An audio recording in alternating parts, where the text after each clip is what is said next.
Good afternoon.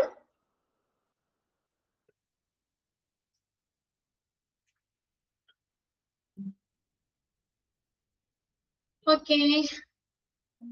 എല്ലാവരും ഫുഡൊക്കെ കഴിച്ചോ? ഫുഡൊക്കെ കഴിച്ചിട്ടാണ് കയറിയത്? യെസ്.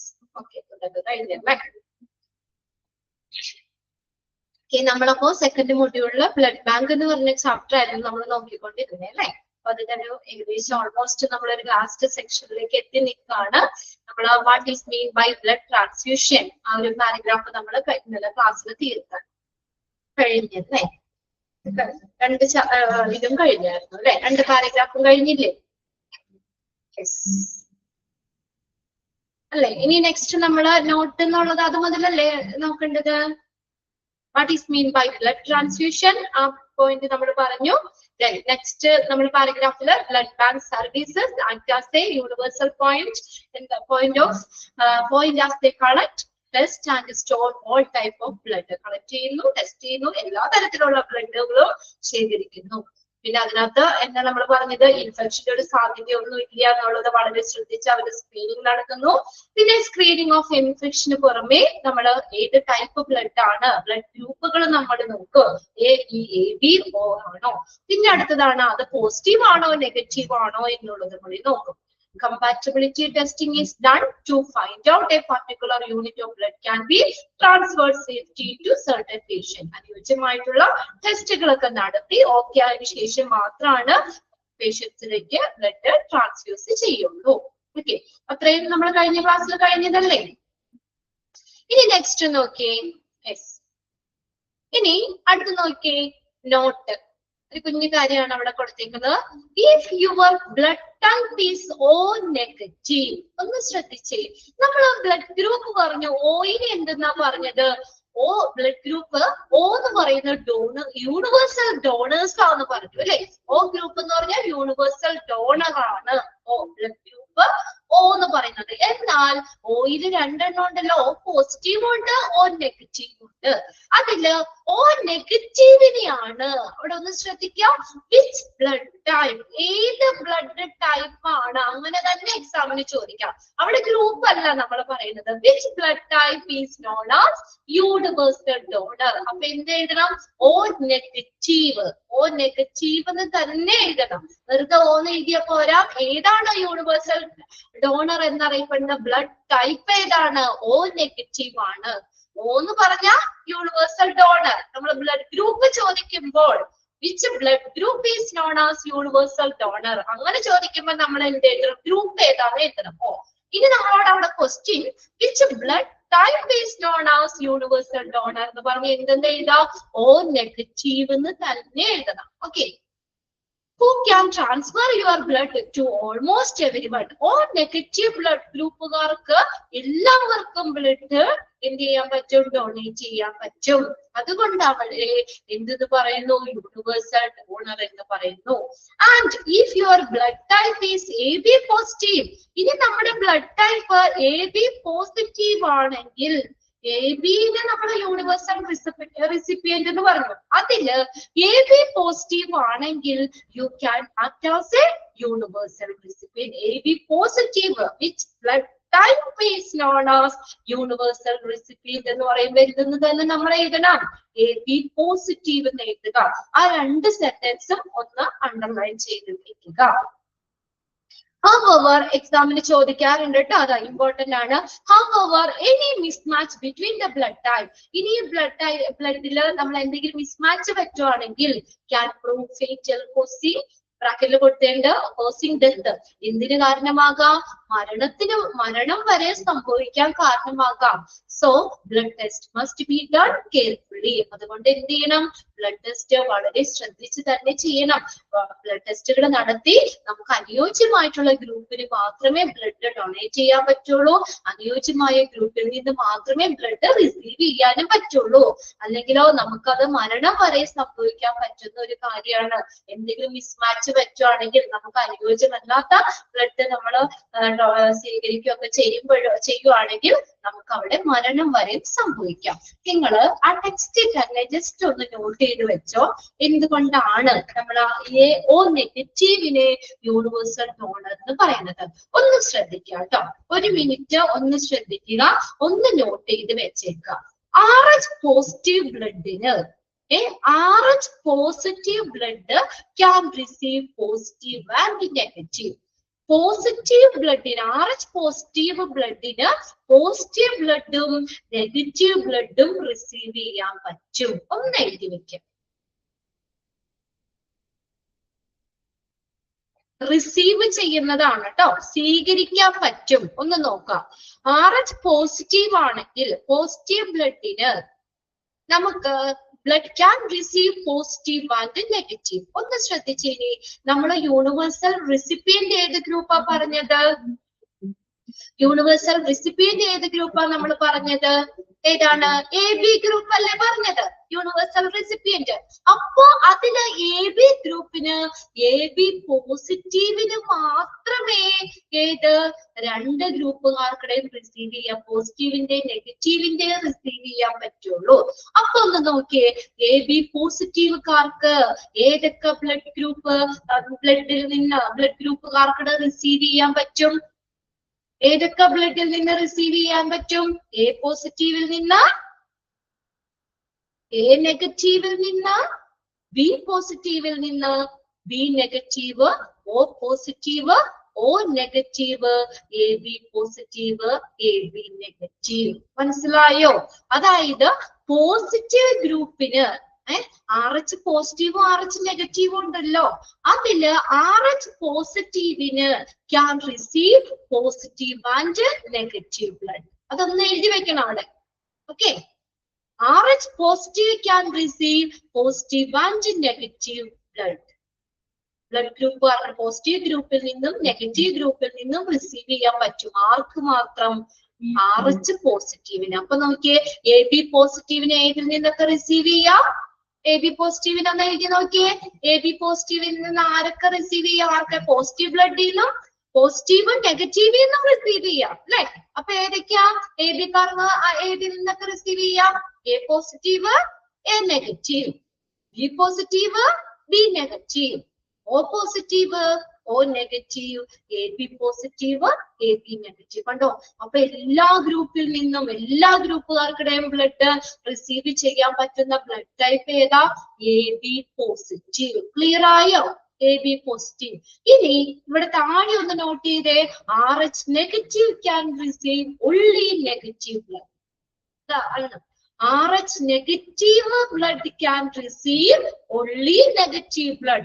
ഇനി RH negative blood ആ ഗ്രൂപ്പുകാർക്ക് നെഗറ്റീവ് ബ്ലഡ് മാത്രമേ മേടിക്കാൻ പറ്റുള്ളൂ, റിസീവ് ചെയ്യാൻ പറ്റുള്ളൂ, സ്വീകരിക്കാൻ പറ്റുള്ളൂ. അപ്പോൾ AB നെഗറ്റീവിന് ഏതൊക്കെ ബ്ലഡ് ഗ്രൂപ്പുകള് ബ്ലഡ് ടൈപ്പ് നമുക്ക് റിസീവ് ചെയ്യാൻ പറ്റും? AB നെഗറ്റീവിന് ഒന്ന് പറഞ്ഞേ. AB നെഗറ്റീവിന് നെഗറ്റീവ് ബ്ലഡ് മാത്രമേ മേടിക്കാൻ പറ്റുള്ളൂ, റിസീവ് ചെയ്യാൻ പറ്റുള്ളൂ, സ്വീകരിക്കാൻ പറ്റുള്ളൂ. ഏതൊക്കെയാ? AB നെഗറ്റീവിന് കൃപ ഏതാണ്? AB നെഗറ്റീവിന് ഏതൊക്കെ ബ്ലഡ് ഗ്രൂപ്പുകാർക്കിടെ നമുക്ക് മേടിക്കാൻ പറ്റും? നെഗറ്റീവ് ബ്ലഡ് മാത്രമല്ലേ പറ്റുള്ളൂ? അതല്ലേ നമ്മൾ എഴുതി വെച്ചത്? RH negative blood can receive only negative blood അല്ലേ? അപ്പൊ ഏതാ? AB കാർക്ക് AB നെഗറ്റീവിന് ആർക്കിടെയൊക്കെ മേടിക്കാം? ഒന്ന് മാത്രം പറഞ്ഞാൽ പോരാ, പോസിറ്റീവ് ആണോ നെഗറ്റീവ് ആണോ എന്ന് പറയണം. ഏതാ? AB കാർക്ക് AB നെഗറ്റീവിന് A നെഗറ്റീവിന്റെ വാങ്ങാം, B നെഗറ്റീവിന്റെ വാങ്ങാം, AB നെഗറ്റീവിന്റെ റിസീവ് ചെയ്യാം, O നെഗറ്റീവിന്റെ. നെഗറ്റീവ് ബ്ലഡ് മാത്രമല്ലേ നമുക്ക് പറ്റുള്ളൂ. മനസ്സിലാവുന്നുണ്ടോ നിങ്ങൾക്ക്? പറയണേ. AB പോസിറ്റീവുകാർക്കാണെങ്കിൽ എന്ത്? പോസിറ്റീവ് ബ്ലഡും റിസീവ് ചെയ്യാം, നെഗറ്റീവ് ബ്ലഡും റിസീവ് ചെയ്യാം. ക്ലിയർ ആണോ? AB പോസിറ്റീവ് ആണെങ്കിൽ എന്താ? പോസിറ്റീവ് ബ്ലഡും റിസീവ് ചെയ്യാം, നെഗറ്റീവ് ബ്ലഡും റിസീവ് ചെയ്യാം. അപ്പൊ AB പോസിറ്റീവുകാർക്ക് ഏതൊക്കെ റിസീവ് ചെയ്യാന്നാ പറഞ്ഞേ? A positive, A negative, B positive, B negative, O O positive, O negative, AB positive, AB negative. Okay, ഇനി AB നെഗറ്റീവ് ആർക്കാണെങ്കിലോ നെഗറ്റീവ് ബ്ലഡ് മാത്രമേ റിസീവ് ചെയ്യാൻ പറ്റുള്ളൂ. അപ്പൊ AB നെഗറ്റീവ് ആർക്ക് ഏതൊക്കെ ബ്ലഡ് റിസീവ് ചെയ്യാം? A negative, B negative, AB negative, O negative. കണ്ടോ? അപ്പൊ അതുകൊണ്ട് നമ്മൾ യൂണിവേഴ്സൽ വിച്ച് ബ്ലഡ് ടൈപ്പ് ചോദിക്കുമ്പോ ഏതെന്നാ പറയാൻ പറ്റുള്ളൂ? AB പോസിറ്റീവ് ആണോ AB നെഗറ്റീവ് ആണോ? യൂണിവേഴ്സൽ റെസിപ്പിയന്റ് എന്ന് പറയുമ്പോൾ ഒന്ന് പറഞ്ഞേ. Universal recipient which blood group, എന്റെ ക്വസ്റ്റ്യൻ ഇതാണ്. Which blood group is known as universal recipient? Which blood type is known as? അപ്പൊ ഏതാ? AB പോസിറ്റീവ് എന്നല്ലേ പറയാൻ പറ്റുള്ളൂ, നെഗറ്റീവുകാർക്ക് പറ്റൂല. AB നെഗറ്റീവുകാർക്ക് നെഗറ്റീവ് മാത്രം മേടിക്കാൻ പറ്റുള്ളൂ. നെഗറ്റീവ് ഗ്രൂപ്പിന്റെ എല്ലാ ഗ്രൂപ്പിൽ നിന്നും മേടിക്കാം, പക്ഷെ അവർക്ക് only negative, A negative, B negative, AB negative, O നെഗറ്റീവിന്റെ മാത്രമേ നെഗറ്റീവ് ഗ്രൂപ്പ് AB നെഗറ്റീവുകാർക്ക് റിസീവ് ചെയ്യാൻ പറ്റുള്ളൂ. എന്നാൽ AB പോസിറ്റീവുകാർക്കാണെങ്കിലോ ഇല്ല, പോസിറ്റീവിന്റെയും നെഗറ്റീവിന്റെയും ബ്ലഡ് റിസീവ് ചെയ്യാം. അതുകൊണ്ട് AB പോസിറ്റീവിനെ നമ്മൾ എന്തെന്ന് പറയുന്നു?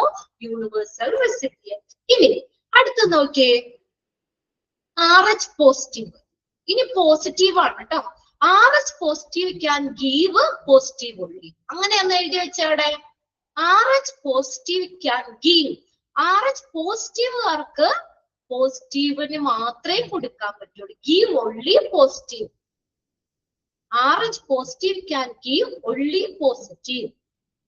എന്നാൽ RH നെഗറ്റീവ് ക്യാൻ ഗീവ്, അവർക്ക് ഡൊണേറ്റ് ചെയ്യാൻ പറ്റും, നൽകാൻ പറ്റും. പോസിറ്റീവിനും കൊടുക്കാൻ പറ്റും, നെഗറ്റീവിനും കൊടുക്കാൻ പറ്റും. പോസിറ്റീവിനും കൊടുക്കാൻ പറ്റും, നെഗറ്റീവിനും കൊടുക്കാൻ പറ്റും. അപ്പൊ നോക്കിയേ, O പോസിറ്റീവുകാർക്ക് ആർക്കൊക്കെ കൊടുക്കാൻ പറ്റും? O പോസിറ്റീവുകാർക്ക് ആർക്കൊക്കെ കൊടുക്കാൻ പറ്റും? ആർക്കൊക്കെ കൊടുക്കാൻ പറ്റും? പോസിറ്റീവിന് മാത്രമേ കൊടുക്കാൻ പറ്റുള്ളൂ. O പോസിറ്റീവിന് കൊടുക്കാം. പിന്നെ ആർക്ക് കൊടുക്കാം? A പോസിറ്റീവിന് കൊടുക്കാം. Very good. പിന്നെയോ B പോസിറ്റീവിന് കൊടുക്കാം. പിന്നെ ഒരാൾക്കും കൂടി കൊടുക്കാലോ. പിന്നെ ആരോരാളും കൂടി ഉള്ളേ? Very good. AB പോസിറ്റീവിന്. മനസ്സിലായോ? അതായത് O പോസിറ്റീവ് ബ്ലഡ് ടൈപ്പ്, Oയ്ക്ക് പോസിറ്റീവ് നെഗറ്റീവ് ഉണ്ടല്ലോ, നമ്മൾ പറഞ്ഞില്ലേ. അതില് O പോസിറ്റീവിന് ആർക്കൊക്കെ കൊടുക്കാൻ പറ്റും? Can give A positive, B positive, AB positive, O പോസിറ്റീവിന് മാത്രം കൊടുക്കാം. എന്നാൽ O നെഗറ്റീവ് ആർക്ക് can give positive and negative. കണ്ടോ? എന്നാൽ കൊടുക്കുമ്പോൾ, അതായത് O നെഗറ്റീവുകാർക്ക് പോസിറ്റീവിനും കൊടുക്കാൻ പറ്റും, നെഗറ്റീവ് ഗ്രൂപ്പുകാർക്കും കൊടുക്കാൻ പറ്റും. അപ്പൊ ആർക്കൊക്കെ കൊടുക്കാം? O നെഗറ്റീവുകാർക്ക് ആർക്കൊക്കെ കൊടുക്കാൻ പറ്റും? ആർക്കൊക്കെ കൊടുക്കാൻ പറ്റും? A പോസിറ്റീവിന് കൊടുക്കാം, A നെഗറ്റീവിന് കൊടുക്കാം. B പോസിറ്റീവിന് കൊടുക്കാം, B നെഗറ്റീവിന് കൊടുക്കാം. AB പോസിറ്റീവിന് കൊടുക്കാം, AB നെഗറ്റീവിന് കൊടുക്കാം. O പോസിറ്റീവിന് കൊടുക്കാം, O നെഗറ്റീവിന് കൊടുക്കാം. കണ്ടോ? എല്ലാവർക്കും കൊടുക്കാം. അതുകൊണ്ട് നമ്മള് യൂണിവേഴ്സൽ ഡോണർ എന്ന് പറയുന്നത് ഏത് ബ്ലഡ് ടൈപ്പാ? O negative. കണ്ടോ? ഓൾ നെഗറ്റീവ് ആണ്. അവിടെ ക്വസ്റ്റ്യനില് ഓപ്ഷൻ ഇങ്ങനെ ചോദിക്കും, കൺഫ്യൂഷൻ ആവരുത്. കണ്ടോ? Which blood type is known as universal donor? O positive. അടുത്ത ഓപ്ഷൻ ബിയില് O negative, AB positive, AB negative. അങ്ങനെ 4 ഓപ്ഷൻ തരും. അപ്പൊ നമുക്കറിയാം യൂണിവേഴ്സൽ ഡോണർ എന്ന് പറയുന്നത് O ആണെന്ന് അറിയാം. അതില് O പോസിറ്റീവ് ആണോ O നെഗറ്റീവ് ആണോ എന്ന് നമ്മൾ മനസ്സിലാക്കണം. ഏതാ ബ്ലഡ് ടൈപ്പാ ചോദിച്ചിട്ട്. അപ്പൊ അതിലേതാ? O നെഗറ്റീവുകാർക്കാണ് എല്ലാവർക്കും കൊടുക്കാൻ പറ്റുള്ളൂ. പോസിറ്റീവുകാർക്കും കൊടുക്കാൻ പറ്റും. ബ്ലഡ് കൊടുക്കുമ്പോൾ ക്യാൻ ഗീവ് ഏതാണ്? Positive and negative. ക്ലിയർ ആയിട്ട് എന്താണ് അങ്ങനെ വന്നേക്കണേ? ക്ലിയർ ആണല്ലോ. ബ്ലഡ് ടൈപ്പ് ചോദിക്കുമ്പോൾ നമ്മൾ അവിടെ പോസിറ്റീവ് നെഗറ്റീവ് എന്നുള്ളത് കൃത്യമായിട്ട് പറയണം. O എന്ന് മാത്രം എഴുതിയ മാർക്ക് കിട്ടില്ല. അവിടെ ഏത് ബ്ലഡ് ടൈപ്പ് ആണ് O നെഗറ്റീവ് യൂണിവേഴ്സൽ ഡോണർ എന്ന് പറഞ്ഞാൽ O നെഗറ്റീവ്. എന്തുകൊണ്ടാ? O നെഗറ്റീവുകാർക്ക് മാത്രമേ പോസിറ്റീവിനും നെഗറ്റീവിനും കൊടുക്കാൻ പറ്റുള്ളൂ. O പോസിറ്റീവുകാർക്കാണെങ്കിൽ ആർക്ക് മാത്രമേ കൊടുക്കാൻ പറ്റുള്ളൂ? പോസിറ്റീവിന് മാത്രമേ കൊടുക്കാൻ പറ്റുള്ളൂ. അവർക്ക് നെഗറ്റീവ് ഗ്രൂപ്പുകാർക്ക് കൊടുക്കാൻ പറ്റൂല. A പോസിറ്റീവിന് കൊടുക്കാം, B പോസിറ്റീവിന് കൊടുക്കാം, AB പോസിറ്റീവിന് കൊടുക്കാം, O പോസിറ്റീവിന് കൊടുക്കാം. അവർക്ക് ആർക്കും എല്ലാ ഗ്രൂപ്പിനും കൊടുക്കാം. പക്ഷെ പോസിറ്റീവുകാർക്ക് മാത്രമേ കൊടുക്കാൻ പറ്റുള്ളൂ, അവർക്ക് നെഗറ്റീവുകാർക്ക് കൊടുക്കാൻ പറ്റില്ല. എന്നാൽ ഓ നെഗറ്റീവിനാണെങ്കിൽ രണ്ടുപേർക്കും കൊടുക്കാം. ക്ലിയർ ആണ് അല്ലേ? അപ്പൊ അത് രണ്ടും അണ്ടർലൈൻ ചെയ്ത് വെച്ചോളണം കേട്ടോ. ഏത് ബ്ലഡ് ടൈപ്പ് ആണ് യൂണിവേഴ്സൽ ഡോണർ എന്ന് പറയുന്നത്, ഏത് ബ്ലഡ് ടൈപ്പ് ആണ് യൂണിവേഴ്സൽ റെസിപ്പിയന്റ് എന്ന് പറയുന്നത്. അണ്ടർലൈൻ ചെയ്ത് വെച്ച എല്ലാവരും ഓക്കെ. ഇങ്ങനെയാണ് ആ ബ്ലഡ് ടൈപ്പ് പോസിറ്റീവും നെഗറ്റീവും ആ വ്യത്യാസം വരുന്നത്. ഇപ്പൊ നിങ്ങൾക്ക് ക്ലിയർ ആയി കാണും അല്ലെ? അതായത് ഓയാന്ന് പറഞ്ഞാണ്ട് എല്ലാവർക്കും ബ്ലഡ് കൊടുക്കാൻ പറ്റൂല, ഓ നെഗറ്റീവുകാർക്ക് മാത്രമേ എല്ലാ ഗ്രൂപ്പിനും കൊടുക്കാൻ പറ്റുള്ളൂ. എല്ലാ ഗ്രൂപ്പിനും എന്ന് പറഞ്ഞാൽ പോസിറ്റീവ് എല്ലാ ഗ്രൂപ്പിനും കൊടുക്കാം, എ ബി ഒ എന്ന് പറഞ്ഞു. പക്ഷെ അവിടെ പോസിറ്റീവ് നെഗറ്റീവ് നമുക്ക് ഗ്രൂപ്പുകളില്ലേ, അപ്പൊ ഓ നെഗറ്റീവുകാർക്ക് മാത്രമേ പോസിറ്റീവുകാർക്കും നെഗറ്റീവുകാർക്കും ഒരുപോലെ കൊടുക്കാൻ പറ്റുള്ളൂ. ഓക്കെ, ഓ നെഗറ്റീവ്. ഇനി അടുത്ത് നോക്കിയേ, നെക്സ്റ്റ് സെക്ഷൻ ആണ്. ആ രണ്ട് സെന്റൻസും അവിടെ അണ്ടർലൈൻ ചെയ്തിടാം. മിക്ക ക്വസ്റ്റ്യൻ പേപ്പറിൽ ചോദിക്കുന്നതാണ് കേട്ടോ. ഒന്നുകിൽ ബ്ലഡ് ഗ്രൂപ്പ് ചോദിക്കും, അല്ലെങ്കിൽ ബ്ലഡ് ടൈപ്പ് ആയിരിക്കും ചോദിക്കുന്നത്. രണ്ടും നോട്ട് ചെയ്യാം. ഇനി when is blood transfusion needed? ഇനി എപ്പോഴാണ് നമുക്കൊരു ബ്ലഡ് ട്രാൻസ്ഫ്യൂഷൻ ആവശ്യമായിട്ട് വരുന്നത്? എപ്പോഴാണ് ബ്ലഡ് ട്രാൻസ്ഫ്യൂഷൻ ആവശ്യമായിട്ട് വരുന്നത്? എപ്പോഴാന്ന് നോക്കിയേ. Individual may be require a blood transfusion for a variety of some of them are. ഏത് സമയത്താണ് നമുക്ക് ബ്ലഡ് ട്രാൻസ്ഫ്യൂഷൻ വേണ്ടി വരിക? എപ്പോഴാ വേണ്ടി വരിക?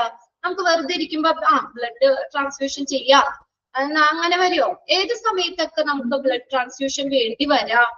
എപ്പോഴാ നമുക്കൊരു അപകടം പറ്റി, നമ്മുടെ ശരീരത്തിൽ നിന്ന് കുറെ ബ്ലഡ് പോയി, അപ്പൊ നമുക്ക് ബ്ലഡ് പകരം കയറ്റേണ്ടി വരും.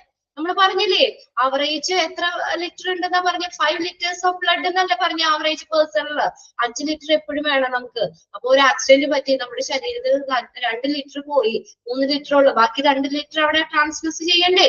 5 ലിറ്റർ എപ്പോഴും വേണമല്ലോ അല്ലേ? അപ്പൊ അങ്ങനെ നമുക്ക് എന്തെങ്കിലും അപകടങ്ങൾ പറ്റുമ്പോൾ, അസുഖങ്ങൾ വന്ന് നമുക്ക് ശരീരത്തിൽ ആവശ്യത്തിന് ബ്ലഡ് ഇല്ലാതെ വരുമ്പോഴാണ് നമുക്ക് ബ്ലഡ് ട്രാൻസ്ഫ്യൂസ് ചെയ്യേണ്ടത്. ഇവിടെ ഏതൊക്കെ സിറ്റുവേഷൻസിലാണെന്ന് നോക്കിയേ. ഒന്നാമത്തെ നോക്കിയേ, to substitute for the lost blood after a serious condition or surgery. ഉണ്ടോ? സബ്സ്റ്റിറ്റ്യൂട്ട് ചെയ്യാൻ, റീപ്ലേസ് ചെയ്യാൻ. നമ്മുടെ ശരീരത്തിൽ നിന്ന് ബ്ലഡ് നഷ്ടപ്പെടും. എന്തിനു ശേഷം? After a serious condition or serious condition അല്ലെങ്കിൽ സർജറി.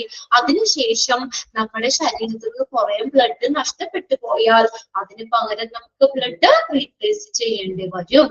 ഇനി ഡൈജസ്റ്റീവ് ട്രാക്ട് ബ്ലീഡിങ് എന്ന് വെച്ചാൽ ദഹനനാളത്തിനുണ്ടാകുന്ന ബ്ലീഡിങ്, ഇന്റേണൽ ബ്ലീഡിങ്, ദഹനനാളത്തിനുണ്ടാകുന്ന ബ്ലീഡിങ്, അപ്പോഴും ബ്ലഡ് ആവശ്യമായിട്ട് വരാം, ബ്ലഡ് ട്രാൻസ്ഫ്യൂഷൻ വേണ്ടി വരാം. പിന്നെ അടുത്തതാണ് ലുക്കീമിയ. ലുക്കീമിയ എന്ന് പറഞ്ഞാൽ എന്താ? ബ്ലഡ് ക്യാൻസർ അല്ലെ? അപ്പൊ അങ്ങനെയാകുമ്പോ ആ ബ്ലഡ് മാറ്റി നമുക്ക് നല്ല ബ്ലഡ് പുതിയത് അവിടെ കയറ്റേണ്ടി വരും അല്ലെ? രക്തത്തിലെ രക്താണുക്കൾക്ക് വരുന്ന ക്യാൻസർ ആണ് ലുക്കീമിയ എന്ന് പറഞ്ഞ ബ്ലഡ് ക്യാൻസർ എന്ന് പറയാം അല്ലെ? നമ്പർ ഓഫ് WBC കൂടുകയാണ് ചെയ്യുന്നത്. അപ്പൊ അതിന് ലുക്കീമിയ ആ ഒരു കണ്ടീഷനിലും ബ്ലഡ് ട്രാൻസ്ഫ്യൂഷൻ വേണ്ടി വരാം. Lack of healthy red blood cells. ആവശ്യത്തിന് RBC സെൽസ് ഇല്ലെങ്കിൽ, റെഡ് ബ്ലഡ് സെൽസ് കുറവാണെങ്കിൽ RBC നമുക്ക് ട്രാൻസ്ഫ്യൂസ് ചെയ്യേണ്ടി വരും. പിന്നെ radiation therapy, chemotherapy and other cancer treatment. Radiation therapy, ക്യാൻസറിന് റേഡിയേഷൻസ് ഉപയോഗിച്ച് ക്യാൻസർ കോശങ്ങളെ നശിപ്പിക്കുന്നതല്ലേ റേഡിയേഷൻ തെറാപ്പി എന്ന് പറയുന്നത്? ക്യാൻസർ കോശങ്ങള് റേഡിയേഷൻസ് ഉപയോഗിച്ച് കരിച്ചു കളയുന്നു. കീമോതെറാപ്പിയോ എന്താണ്? അവിടെ കെമിക്കൽസ്, മരുന്നുകളാണ് ഉപയോഗിക്കുന്നത്. മരുന്നുകൾ ഉപയോഗിച്ചുകൊണ്ട് ക്യാൻസർ കോശങ്ങളെ നശിപ്പിക്കുന്ന ചികിത്സാ രീതിയാണ് കീമോതെറാപ്പി. അതുപോലുള്ള മറ്റ് ക്യാൻസർ ട്രീറ്റ്മെന്റ്. അപ്പോഴും ബ്ലഡ് ട്രാൻസ്ഫ്യൂഷൻ വേണ്ടി വരാം. അതെന്താണെന്നേ, റേഡിയേഷൻ തെറാപ്പി, കീമോതെറാപ്പിക്ക് എന്തിനാ ബ്ലഡ് ട്രാൻസ്ഫ്യൂഷൻ വന്നേ? എന്താണെന്നറിയോ? അതായത് ഇത് ചെയ്യൂലേ നമ്മൾ റേഡിയേഷൻ തെറാപ്പി, കീമോതെറാപ്പി അല്ലെങ്കിൽ മറ്റുള്ള ക്യാൻസർ ട്രീറ്റ്മെന്റുകൾ ചെയ്യുമ്പോൾ അതിന്റെ സൈഡ് എഫക്ട്സ് ആയിട്ടേ നമ്മുടെ ശരീരത്തിൽ നിന്ന് ചിലപ്പോൾ ബ്ലഡ് നമുക്ക് നഷ്ടപ്പെടാം. സൈഡ് എഫക്റ്റ് ആയിട്ട് ചിലപ്പോ അതിന്റെ ഇപ്പൊ റേഡിയേഷൻ തെറാപ്പി ചെയ്യുമ്പോൾ അതിന്റെ സൈഡ് എഫക്ട്സ് ആയിട്ട് ചിലപ്പോ നമുക്ക് ശരീരത്തിൽ നിന്ന് ചിലപ്പോൾ ബ്ലഡ് നഷ്ടപ്പെട്ടു പോകാം അല്ലെ? ഒരു ഇന്റേണൽ ബ്ലീഡിംഗ് ഒക്കെ വരുവാണ്. അപ്പൊ അങ്ങനെ വരുമ്പോഴാണ് അവിടെ ബ്ലഡ് ട്രാൻസ്ഫ്യൂഷൻ വേണ്ടി വരുന്നത്. ആ ട്രീറ്റ്മെന്റിന്റെ ഒരു സൈഡ് എഫക്ട്സ് ആയിട്ട് നമ്മുടെ ശരീരത്തിൽ നിന്ന് ബ്ലഡ് നഷ്ടപ്പെട്ടു പോവുകയാണെങ്കിൽ നമുക്ക് അവിടെ ബ്ലഡ് ട്രാൻസ്ഫ്യൂഷൻ ആവശ്യമായിട്ട് വരാം. പിന്നെ അടുത്താണ് liver problem, blood disorders. Blood disorder, blood disease, ബ്ലഡിന് ഉണ്ടാകുന്ന എന്തെങ്കിലും ഡിസീസുകൾ അങ്ങനെ വരുമ്പോഴും, ഇപ്പൊ ബ്ലഡിൽ എന്തെങ്കിലും അസുഖങ്ങൾ വന്നു, നമുക്ക് ആ ബ്ലഡ് മാറ്റി പുതിയത് നമുക്ക് ട്രാൻസ്ഫർ ചെയ്യേണ്ടി വരാം. അപ്പൊ ഈ സിറ്റുവേഷൻസിലൊക്കെ ബ്ലഡ് ട്രാൻസ്ഫ്യൂഷൻ ആവശ്യമായിട്ട് വരാം. ഇമ്പോർട്ടന്റ് ആണ്, പോയിന്റ്സ് മാത്രം നോട്ട് ചെയ്തെടുത്താൽ മതി കേട്ടോ. ഒന്ന് മനസ്സിലാക്കി വെക്കാം. നമുക്കറിയാലോ, ഒരു സീരിയസ് കണ്ടീഷൻ അല്ലെങ്കിൽ സർജറിക്ക് ശേഷം ഒത്തിരി ബ്ലഡ് നമ്മുടെ ശരീരത്തിൽ നഷ്ടപ്പെടുകയാണെങ്കിൽ അപ്പൊ ബ്ലഡ് ട്രാൻസ്ഫ്യൂഷൻ ആവശ്യമായിട്ട് വരാം. അതേപോലെ നാളത്തിലുണ്ടാകുന്ന ബ്ലീഡിങ്, ഇന്റേണൽ ബ്ലീഡിങ്, അങ്ങനെ വരുമ്പോൾ ബ്ലഡ് ട്രാൻസ്ഫ്യൂഷൻ വേണ്ടി വരാം. ലുക്കീമിയ, പിന്നെ RBC സെൽസിന്റെ കുറവ്, പിന്നെ radiation therapy, chemotherapy and other cancer treatment. അതിന്റെ സൈഡ് എഫക്ട്സ് ആയിട്ട് നമ്മുടെ ശരീരത്തിൽ നിന്ന് ബ്ലഡ് നഷ്ടപ്പെടുകയാണെങ്കിൽ നമുക്ക് അവിടെ ബ്ലഡ് പകരം ട്രാൻസ്ഫ്യൂസ് ചെയ്യേണ്ടി വരും. Liver problem, blood disorders. Clear ആയോ നോക്കിയേ? അതൊന്ന് നോട്ട് ചെയ്ത് വെച്ചോളൂ കേട്ടോ, എക്സാമിന് ചോദിക്കാനുള്ള ക്വസ്റ്റ്യൻ ആണത്.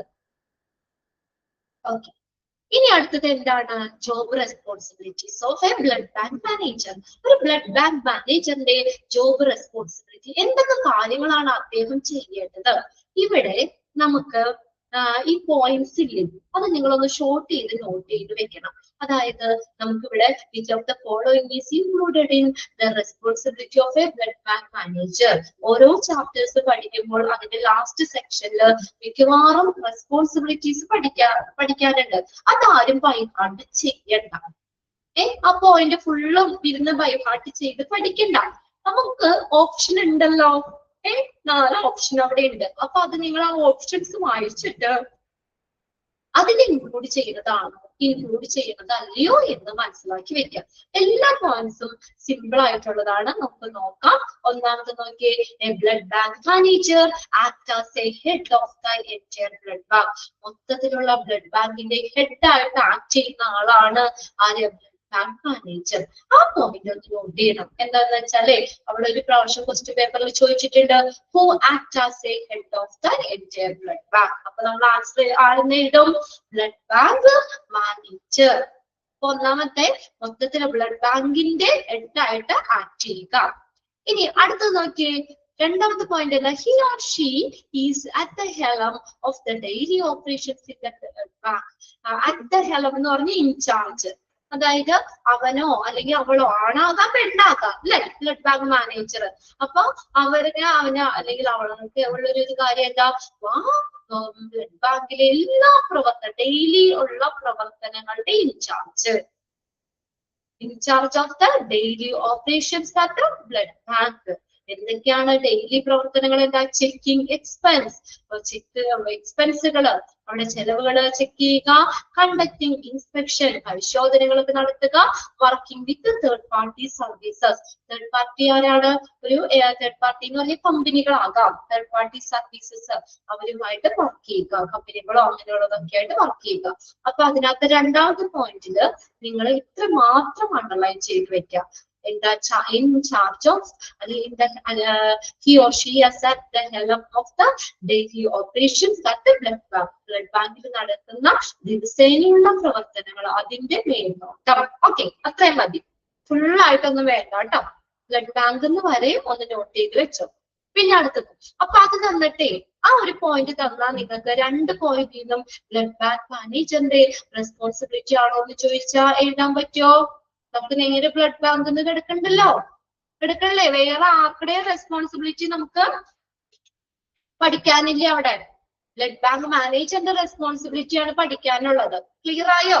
ആ 2 പോയിന്റ് കണ്ടു കഴിഞ്ഞാൽ നിങ്ങൾക്ക് എഴുതാലോ, റെസ്പോൺസിബിലിറ്റി വന്നതാണോ അല്ലയോ എന്ന് എഴുതാം. സിമ്പിൾ ആയിട്ട് എഴുതാം, കണ്ണടച്ചെഴുതാം നമുക്ക്. ഇനി അടുത്ത് നോക്കിയേ, accountable four selecting, training and guiding task of personal എന്ന് പറഞ്ഞാൽ സ്റ്റാഫ് ആണ് കേട്ടോ. PERSONNEL, പേഴ്സണൽ എന്ന് പറഞ്ഞ സ്റ്റാഫ്. അപ്പൊ എന്തിനുള്ള ഉത്തരവാദിത്വം ഉണ്ട്? അക്കൗണ്ടബിൾ എന്ന് പറഞ്ഞ ഉത്തരവാദിത്തമുണ്ട്. എന്തിന്?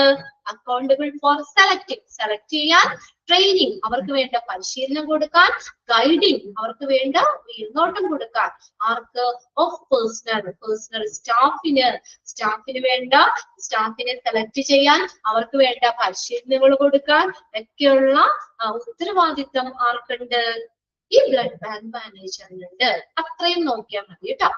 Accountable four selecting, training and guiding task of personnels, അതിനുള്ള ഉത്തരവാദിത്വം ഉണ്ട്. ഇനി നോക്കിയേ, he or she supervise and leads newly higher ചെയ്യുക എന്ന് വെച്ചാൽ നിയമിക്കുക എന്നാട്ടോ. ഹയേർഡ്, പുതിയതായിട്ട് നിയമിച്ച സ്റ്റാഫിനെ സൂപ്പർവൈസ് ചെയ്യാനായിട്ട്.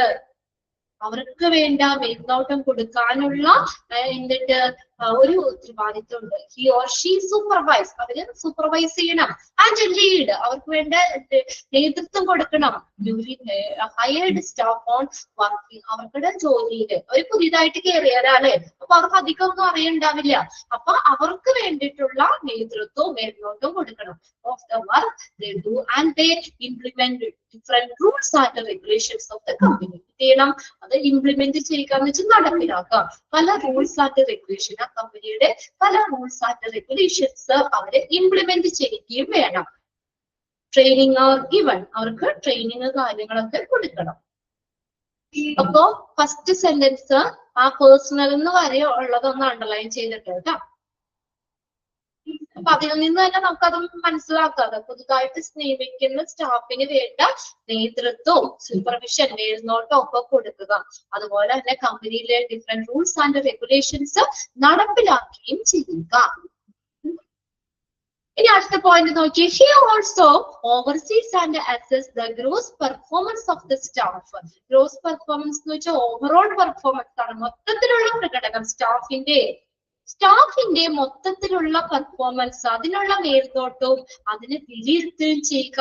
ആൻഡ് എൻഷുർ, പിന്നെ അതുകൂടാതെ എന്ത് ചെയ്യണം, and ensure that files and records R updated and properly stored. എല്ലാ ഫയൽസും റെക്കോർഡ്സും കറക്റ്റ് ആയിട്ട് അപ്ഡേറ്റ് ചെയ്തിട്ടുണ്ട്, പ്രോപ്പർ ആയിട്ട് സ്റ്റോർ ചെയ്തിട്ടുണ്ട് എന്നൊക്കെ ഉറപ്പുവരുത്തണം. എൻഷുർ ചെയ്യുക എന്ന് വെച്ചാൽ ഉറപ്പുവരുത്തുക. എൻഷുർസ് that files and records are updated and properly stored. ഫയൽസും റെക്കോർഡ്സും ഒക്കെ പ്രോപ്പർ ആയിട്ട് അപ്ഡേറ്റ് ചെയ്യണം, പിന്നെ അതുപോലെ പ്രോപ്പർ ആയിട്ട് സ്റ്റോർ ചെയ്യുകയും ചെയ്യണം. അങ്ങനെയൊക്കെ ചെയ്യുന്നുണ്ട് എന്ന് ഉറപ്പുവരുത്തുകയും ചെയ്യണം. ഇനി അടുത്ത നോക്കിയേ, apart from the management of blood bank staff. Bank എന്നാണ് കേട്ടോ, ടെക്സ്റ്റിൽ അങ്ങനെയല്ലേ നോക്കിയേ, blood bank staff. Apart from ഈ ബ്ലഡ് ബാങ്ക് സ്റ്റാഫിന്റെ മാനേജ്മെന്റിന് പുറമെ ബ്ലഡ് ബാങ്ക് മാനേജർ ഒരു ഉത്തരവാദിത്വം ഉണ്ട്. എന്താ, is responsible for developing centre program such as blood donation month. Blood donation month പോലുള്ള സെൻട്രൽ പ്രോഗ്രാംസ് അത് നടത്താനുള്ള ഉത്തരവാദിത്വമുണ്ട്. നിങ്ങൾ കേട്ടിട്ടുണ്ടോ ബ്ലഡ് ഡൊണേഷൻ മന്ത്? ഏതാണെന്നറിയോ? നാഷണൽ ബ്ലഡ് ഡൊണേഷൻ മന്ത് ഏത് മാസമാണെന്നറിയോ? ബ്ലഡ് ഡൊണേഷൻ, അതുമായിട്ട് ബന്ധപ്പെട്ടുള്ള ഇമ്പോർട്ടൻസ് കാര്യങ്ങൾ, അവയർനെസ് കാര്യങ്ങളൊക്കെ പറഞ്ഞു കൊടുക്കുവോ? അതുപോലെ തന്നെ ആ ഒരു മാസമാണ് പറയുന്നത് ബ്ലഡ് ഡൊണേഷൻ മന്ത് എന്ന് പറയുന്നത്. ബ്ലഡ് ഒക്കെ കൊടുക്കുന്നവർക്കൊക്കെ ചിലപ്പോൾ അറിയാൻ പറ്റും ഏതാ ബ്ലഡ് ഡൊണേഷൻ മന്ത് എന്ന് പറഞ്ഞാൽ ഏത് മാസമാണെന്നറിയോ? ജനുവരി ആണ് കേട്ടോ, ജനുവരിയാണ് ആ blood donation month.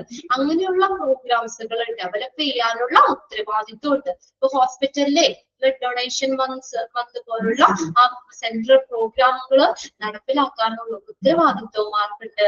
Blood bank മാനേജറിനുണ്ട്. ഓക്കെ, ബ്ലഡ് ബാങ്ക് സ്റ്റാഫിന്റെ മാനേജ്മെന്റിന് പുറമെ ഈ ബ്ലഡ് ബാങ്ക് മാനേജറിന് ഒരു ഉത്തരവാദിത്വം കൂടിയുണ്ട്. Central program blood donation month പോലുള്ള സെൻട്രൽ പ്രോഗ്രാംസ് ചെയ്യാനുള്ള ഉത്തരവാദിത്വം ഉണ്ട്. അപ്പൊ അത്രയും പോയിന്റ്സ്, എത്രയുണ്ട്? 5 പോയിന്റ്സ് ഉണ്ട്. ജോബ് റെസ്പോൺസിബിലിറ്റിയിൽ വരുന്നതാണ്. ഒന്നാമത്തെ നമ്മൾ പറഞ്ഞു എന്താണ്, ബ്ലഡ് ബാങ്കിന്റെ മൊത്തത്തില് ഒരു ഹെഡായിട്ട് ആഡ് ചെയ്യുക. പിന്നെ ബ്ലഡ് ബാങ്കിലുള്ള ദിവസേനയുള്ള പ്രവർത്തനങ്ങള് അതിന്റെ ഇൻചാർജ്. പിന്നെ അടുത്തത് എന്താ പറയുന്നത്, നമ്മുടെ സ്റ്റാഫുകളെ സെലക്ട് ചെയ്യാൻ, ട്രെയിൻ ചെയ്യാൻ, അവർക്ക് വേണ്ട ഗൈഡിങ് ടാസ്കുകള് അതിനുള്ള ഉത്തരവാദിത്വം ഉണ്ട്. പിന്നെ പുതുതായി നിയമിക്കുന്ന സ്റ്റാഫുകള് അല്ലെ, ന്യൂലി ഹയർഡ് സ്റ്റാഫ്, പുതുതായിട്ട് നിയമിച്ചിട്ടുള്ള സ്റ്റാഫിനെ അവരുടെ വർക്കില് എന്ത് ചെയ്യുക, സൂപ്പർവൈസ് ചെയ്യുക, അവരെ ലീഡ് ചെയ്യുക. പിന്നെ അതുപോലെ തന്നെ കമ്പനിയുടെ പല റൂൾസ് ആൻഡ് റെഗുലേഷൻസ് നടപ്പിൽ കൊണ്ടുവരിക. പിന്നെ അത് മൊത്തത്തിലുള്ള സ്റ്റാഫിന്റെ ഓവറോൾ പെർഫോമൻസ്, ഓവർസീസ് മേൽനോട്ടം വഹിക്കുന്നു, അസസ് വിലയിരുത്തുന്നു, gross performance, overall performance of the staff. പിന്നെ അതുപോലെ തന്നെ ഫയൽസും റെക്കോർഡ്സും ആൾക്ക് കറക്റ്റ് ആയിട്ട് അപ്ഡേറ്റ് ചെയ്തിട്ടുണ്ട്, പ്രോപ്പർ ആയിട്ട് സ്റ്റോർ ചെയ്തിട്ടുണ്ട് എന്നൊക്കെ അദ്ദേഹം ഉറപ്പുവരുത്തണം. ഇനി ബ്ലഡ് ബാങ്ക് സ്റ്റാഫിന്റെ മാനേജ്മെന്റിന് പുറമെ ബ്ലഡ് ബാങ്ക് മാനേജർ എന്തായിട്ട് ഇതിനുള്ള ഉത്തരവാദിത്വം ഉണ്ട്? Developing central programs such as blood donation മന്തിലുള്ള സെൻട്രൽ പ്രോഗ്രാംസ് ഡെവലപ്പ് ചെയ്യാനുള്ള ഒരു ഉത്തരവാദിത്വവും ഉണ്ട്. ക്ലിയർ ആയോ നോക്കിയേ? ഈ പോയിന്റ്സ് തന്നിട്ട് ബ്ലഡ് ബാങ്ക് മാനേജറിന്റെ റെസ്പോൺസിബിലിറ്റീസിൽ ഇൻക്ലൂഡ് ചെയ്യണയാണോ അല്ലയോ എന്നൊക്കെ ചോദിച്ചാൽ എഴുതാലോ. അപ്പൊ മൂന്നാമത്തെ പോയിന്റില് നിങ്ങൾ അക്കൗണ്ടബിൾ ഫോർ എന്ന് തുടങ്ങിയിട്ട് പേഴ്സണൽസ് എന്ന് വരെ അണ്ടർലൈൻ ചെയ്തിടാം. നാലാമത്തെ പോയിന്റില് നമ്മൾ he also oversees and assess the gross performance of the staff. ഇത്രയും ഷോർട്ട് ചെയ്ത് പഠിച്ചു വെച്ചാൽ മതി. ഓക്കെ. പിന്നെ അടുത്തത് blood bank manager is responsible for developing central programs. Okay, അത്രയും ഷോർട്ട് ചെയ്ത് അണ്ടർലൈൻ ചെയ്ത് വെക്കുക. റെസ്പോൺസിബിലിറ്റീസിൽ ഇൻക്ലൂഡ് ചെയ്തതാണോ അല്ലയോ എന്ന് ചോദിക്കാം. അതില് ഒന്നാമത്തെ രണ്ടാമത്തെ പോയിന്റ് ഒന്ന് പ്രത്യേകം നോട്ട് ചെയ്ത് വെച്ചത് കേട്ടോ. അവിടെ who act as A head of the entire blood bank അങ്ങനെ ചോദിക്കാം. അല്ലെങ്കിൽ who is in charge of the daily operations at the blood bank അങ്ങനെയൊക്കെ വേണമെങ്കിൽ ചോദിക്കാം. അതുകൂടി ഒന്ന് മനസ്സിലാക്കി വെക്കുക. ആർക്കെങ്കിലും സംശയം ഉണ്ടോ? ഓക്കെ അല്ലേ? ഓക്കെ. കാവ്യ രചി ബോറടിക്കണ്ട, ഉറക്കം വരണ്ട ഇങ്ങനെ ഇരുന്നിട്ട്. വെള്ളം എന്തെങ്കിലും കുടിക്കണ? വെള്ളം കുടിക്കണമെങ്കിൽ വെള്ളം. ബോറടിക്കുന്നതാണോ മുഹമ്മദ്? അയ്യോ, എല്ലാവരും ബോറടിക്കുന്നതാണോ പറയണേ? അടിക്കണില്ല എന്നാണോ? ബോറടിക്കണുള്ളതല്ലേ? യെസ്. കമ്പ് നേരെ കണ്ടപ്പോ ഞാൻ വിചാരിച്ചു ബോറടിക്കാണോ. അല്ല. ഫിഫ്ത് പോയിന്റ് ഒന്നുകൂടി പറയണം. Okay. Fifth point, last point അല്ലേ? അതായത് നമ്മള് ഹോസ്പിറ്റലിലൊക്കെ ബ്ലഡ് ഡൊണേഷൻ മന്ത് എന്ന് പറഞ്ഞൊരു മാസമുണ്ട്. അപ്പൊ അവിടെ ആ ബ്ലഡ് ഡൊണേഷന്റെ ഇമ്പോർട്ടൻസ് കാര്യങ്ങള്, അതുപോലെ മറ്റുള്ളവർക്ക് അവയർനെസ് കൊടുക്കുന്നത്, അങ്ങനെയൊക്കെ അതുമായിട്ട് ബന്ധപ്പെട്ട് വരുന്നതാണ് ബ്ലഡ് ഡൊണേഷൻ മന്ത്. അത് ശരിക്കും ജനുവരി മാസമാണ്. അപ്പൊ അങ്ങനെ ആ ഒരു പ്രോഗ്രാം ബ്ലഡ് ഡൊണേഷൻ മന്ത് അങ്ങനെയുള്ള സെൻട്രൽ പ്രോഗ്രാമുകൾ ഡെവലപ്പ് ചെയ്യാൻ, വികസിപ്പിക്കാനുള്ള ഉത്തരവാദിത്വവും ഈ ബ്ലഡ് ബാങ്ക് മാനേജറിനുണ്ട്. അദ്ദേഹമായിട്ട് മുന്നിട്ടുകൊണ്ട് ഇങ്ങനെയുള്ള പ്രോഗ്രാംസുകൾ സംഘടിപ്പിക്കാം. ഓക്കെ. ബ്ലഡ് ബാങ്ക് സ്റ്റാഫിന്റെ ആ ഒരു മാനേജ്മെന്റിന് പുറമേ, അവർക്കിടെ ആ ബ്ലഡ് ബാങ്ക് സ്റ്റാഫിന്റെ ഒരു മാനേജ്മെന്റിന് പുറമേ ബ്ലഡ് ബാങ്ക് മാനേജറിന് ഇങ്ങനെയുള്ള സെൻട്രൽ പ്രോഗ്രാംസുകൾ സംഘടിപ്പിക്കാനുള്ള, അത് ഡെവലപ്പ് ചെയ്യാനുള്ള ഉത്തരവാദിത്വം ഉണ്ട്. ഓക്കെ. ഇനി നെക്സ്റ്റ് ആണ് ഹോസ്പിറ്റൽ അഡ്മിനിസ്ട്രേഷൻ മസ്റ്റ് എൻഷുർ. ഇനി ഹോസ്പിറ്റൽ അഡ്മിനിസ്ട്രേഷൻ ഉറപ്പുവരുത്തേണ്ട കാര്യങ്ങൾ ഏതുമായി ബന്ധപ്പെട്ട്? ബ്ലഡ് ബാങ്കുമായി ബന്ധപ്പെട്ട്. ഹോസ്പിറ്റൽ അഡ്മിനിസ്ട്രേഷൻ, ഹോസ്പിറ്റലിന്റെ ഭരണം, അഡ്മിനിസ്ട്രേഷൻ എന്തൊക്കെ കാര്യങ്ങൾ ഉറപ്പുവരുത്തണം ബ്ലഡ് ബാങ്കില്? അവര് തോന്നിയ രീതിയിൽ ചെയ്താൽ പോരല്ലോ. അതൊരു അഡ്മിനിസ്ട്രേഷൻ, ഹോസ്പിറ്റൽ അഡ്മിനിസ്ട്രേഷൻ ഉറപ്പുവരുത്തേണ്ട ചില കാര്യങ്ങളുണ്ട്. അതിൽ ഒന്നാമത്തെ നോക്കി, to keep proper system of blood transfusion protocol. അത് എന്താണ്? നമ്മുടെ അഡ്മിനിസ്ട്രേഷൻ ഉറപ്പുവരുത്തണം. അവര് തോന്നിയ രീതിയിൽ അവർ ചെയ്താൽ മതിയോ? ബ്ലഡ് ബാങ്കിലെ കാര്യങ്ങള് അവര് തോന്നിയ രീതിയിൽ ചെയ്താൽ മതിയോ? പോരാ. എങ്ങനെ വേണം? എങ്ങനെ ചെയ്യണ്ടേ? പ്രോപ്പർ ഈ അവര് കീപ്പ് ചെയ്യുന്നുണ്ട്, പരിപാലിക്കുന്നുണ്ട്. Proper system of blood transfusion protocol. Blood transfusion പ്രോട്ടോകോളുമായി ബന്ധപ്പെട്ടുള്ള എല്ലാ സിസ്റ്റവും അവര് കീപ്പ് ചെയ്യുന്നുണ്ട്. അപ്പൊ എന്താ ബ്ലഡ് ട്രാൻസ്ഫ്യൂഷൻ പ്രോട്ടോകോൾ എന്ന് പറഞ്ഞാൽ? നമ്മൾ ആദ്യം പറഞ്ഞില്ലേ, പ്രീ ഡൊണേഷൻ ചെക്കപ്പുകൾ പറഞ്ഞില്ലേ? 18 വയസ്സിനും 65 വയസ്സിനും ഇടയിലാക്കണം. വെയിറ്റ് 45 കിലോയ്ക്ക് മുകളിലാണ്. കമ്മ്യൂണിക്കബിൾ ഡിസീസുകൾ ഒന്നും ഉണ്ടാകാൻ പാടില്ല. പിന്നെ എന്താ പറഞ്ഞത് നമ്മളത്? അവര് ഫിസിക്കലി മെന്റലി ഫിറ്റ് ആയിരിക്കണം. അതൊക്കെയാണ് blood transfusion protocol. Blood transfuse ചെയ്യുമ്പോൾ ഇങ്ങനെയുള്ള പ്രോട്ടോകോൾസ് ഉണ്ട്. അപ്പൊ അതനുസരിച്ച് തന്നെ പ്രോപ്പർ ആയിട്ടുള്ള സിസ്റ്റം അവര് കീപ്പ് ചെയ്യുന്നുണ്ട്, ബ്ലഡ് ബാങ്ക് കീപ്പ് ചെയ്യുന്നുണ്ട് എന്ന് ഉറപ്പുവരുത്തേണ്ടത് ആരാണ്? ഹോസ്പിറ്റൽ അഡ്മിനിസ്ട്രേഷൻ ആണ്. ഇപ്പൊ ക്ലിയർ ആയോ? അല്ലെങ്കിൽ അവര് എങ്ങനെയെങ്കിലും അവര് ചെയ്തോട്ടെ എന്നല്ല, അത് അഡ്മിനിസ്ട്രേഷൻ ഉറപ്പുവരുത്തണം. Correct protocol blood bank follow ചെയ്യുന്നുണ്ട്, അവര് കീപ്പ് ചെയ്യുന്നുണ്ട്. ആ കറക്റ്റ് ബ്ലഡ് ട്രാൻസ്ഫ്യൂഷൻ പ്രോട്ടോകോൾ അനുസൃതമായിട്ട് തന്നെയാണ് ഈ അവിടുത്തെ സിസ്റ്റം ബ്ലഡ് ബാങ്ക് ആ ഒരു സംവിധാനം ബ്ലഡ് ബാങ്ക് കീപ്പ് ചെയ്യുന്നുണ്ട്. അവർക്ക് തോന്നിയ രീതിയിലല്ല എന്നാണ് ഉറപ്പുവരുത്തേണ്ടത് അഡ്മിനിസ്ട്രേഷൻ ആണ്. അടുത്ത് നോക്കിയേ, verify incident forms related to transfusion reaction, proper maintenance of records. ഫോമുകൾ പരിശോധിക്കുക, വെരിഫൈ ചെയ്യുക. ഏതുമായിട്ട്? ട്രാൻസ്ഫ്യൂഷൻ റിയാക്ഷനുമായി ബന്ധപ്പെട്ടുള്ള ഫോമുകൾ, proper maintenance of the records. Records proper ആയിട്ട് മെയിൻ്റനൻസ്, എല്ലാ ബ്ലഡ് ബാങ്കുമായിട്ട് ബന്ധപ്പെട്ട് വരുന്ന റെക്കോർഡുകളുടെ പ്രോപ്പർ മെയിൻ്റനൻസ്, ഇങ്ങനെ ഇതുമായിട്ട് ബന്ധപ്പെട്ട ഫോമുകളും എല്ലാവരും എന്ത് ചെയ്യണം? വെരിഫൈ ചെയ്യണം. അടുത്ത നോക്കിയേ, proper storage of blood and blood products. Proper ആയിട്ട് സ്റ്റോർ ചെയ്യണം. ബ്ലഡ് പ്രൊഡക്റ്റ് ഒക്കെ കൃത്യമായിട്ട് അവർ സ്റ്റോർ ചെയ്യുന്നുണ്ടെന്ന് ഉറപ്പുവരുത്തേണ്ടത് ആരാണ്? അഡ്മിനിസ്ട്രേഷൻ. അഡ്മിനിസ്ട്രേഷൻ ഉറപ്പുവരുത്തണം. Proper storage and storage of blood and blood product. അടുത്ത നോക്കിയേ, നെക്സ്റ്റ് നോക്കിയേ, department is controlled by a well trained and qualified personnel. നമ്മുടെ ബ്ലഡ് ബാങ്ക് എന്ന് പറഞ്ഞ ഡിപ്പാർട്ട്മെന്റ് ആര് നിയന്ത്രിക്കണം? നല്ല ട്രെയിൻഡ് ആയിട്ടുള്ള ക്വാളിഫൈഡ് ആയിട്ടുള്ള ആളുകള് ഡിപ്പാർട്ട്മെന്റ് കൺട്രോൾ ചെയ്യുന്നുണ്ട് എന്ന് ഉറപ്പുവരുത്തണം. അല്ലെങ്കിൽ ആരുടെയെങ്കിലും മേൽനോട്ടത്തിൽ പോരാ. എന്താ, ബ്ലഡ് ബാങ്ക് എപ്പോഴും ആരാണ്? ഒരു നല്ല ട്രെയിൻഡ് ആയിട്ടുള്ള ക്വാളിഫൈഡ് ആയിട്ടുള്ള സ്റ്റാഫുകള് കൺട്രോൾ ചെയ്യണം. അങ്ങനെ ഉറപ്പുവരുത്തേണ്ടത് ആരാണ്? Hospital administration. ഇനി അടുത്ത ലാസ്റ്റ് പോയിന്റ് എന്താ? Make arrangements four meeting. ഇനി മീറ്റിങ്ങുകൾക്കുള്ള അറേഞ്ച്മെന്റ് ചെയ്യണം. എന്തിനാ? to identify and settle department issues. Blood ബാങ്കുമായിട്ട് ബന്ധപ്പെട്ട് വരുന്ന എന്തെങ്കിലും ഇഷ്യൂസ് ഇല്ലേ, അത് ഐഡന്റിഫൈ ചെയ്യാനും സെറ്റിൽ ചെയ്യാനും. എന്തെങ്കിലും പ്രശ്നങ്ങൾ ഉണ്ടാവാം അല്ലെ? അപ്പൊ ബ്ലഡ് ബാങ്കുമായിട്ട് ബന്ധപ്പെട്ട് വരുന്ന എന്തെങ്കിലും പ്രശ്നങ്ങളൊക്കെ ഉണ്ടെങ്കിൽ, ഡിപ്പാർട്ട്മെന്റൽ ഇഷ്യൂസ്, ഡിപ്പാർട്ട്മെന്റിനെ സംബന്ധിക്കുന്ന എന്തെങ്കിലും പ്രശ്നങ്ങൾ ഉണ്ടെങ്കിൽ അത് ഐഡന്റിഫൈ ചെയ്യാനും അത് സെറ്റിൽ ചെയ്യാനും വേണ്ടിയിട്ടുള്ള മീറ്റിങ്ങുകൾ അറേഞ്ച് ചെയ്യുക. Also to revise existing policy. അപ്പൊ അത് നമ്മൾ മീറ്റിംഗ് ചെയ്യുമ്പോഴെന്താ? ഓൾസോ റിവൈസ് എക്സിസ്റ്റിംഗ്, അവിടെ നിലവിലുള്ള പോളിസികൾ റിവൈസ് ചെയ്യണം. അതിനനുസൃതമായിരിക്കണം നമ്മൾ അവിടെ തീരുമാനം എടുക്കേണ്ടത്. ഡിപ്പാർട്ട്മെന്റ് ഇഷ്യൂസ് സെറ്റിൽ ചെയ്യണ ആരും പറഞ്ഞില്ലേ? ഐഡന്റിഫൈ ചെയ്യണം, അത് സെറ്റിൽ ചെയ്യണം. അപ്പോൾ എന്ത് നോക്കണം? അവിടെ നിലവിലുള്ള പോളിസികൾ അത് റിവൈസ് ചെയ്തുകൊണ്ട് ഡിപ്പാർട്ട്മെന്റിൽ ഉണ്ടാകുന്ന ഇഷ്യൂസ് സെറ്റിൽ ചെയ്യുക, അതെന്താണെന്ന് ഐഡന്റിഫൈ ചെയ്യുക. അതിന് വേണ്ടിയിട്ടുള്ള മീറ്റിങ്ങുകൾക്കുള്ള അറേഞ്ച്മെന്റ്സ്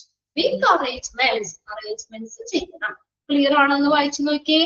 ഹോസ്പിറ്റൽ അഡ്മിനിസ്ട്രേഷൻ ഉറപ്പുവരുത്തേണ്ട കാര്യങ്ങള്.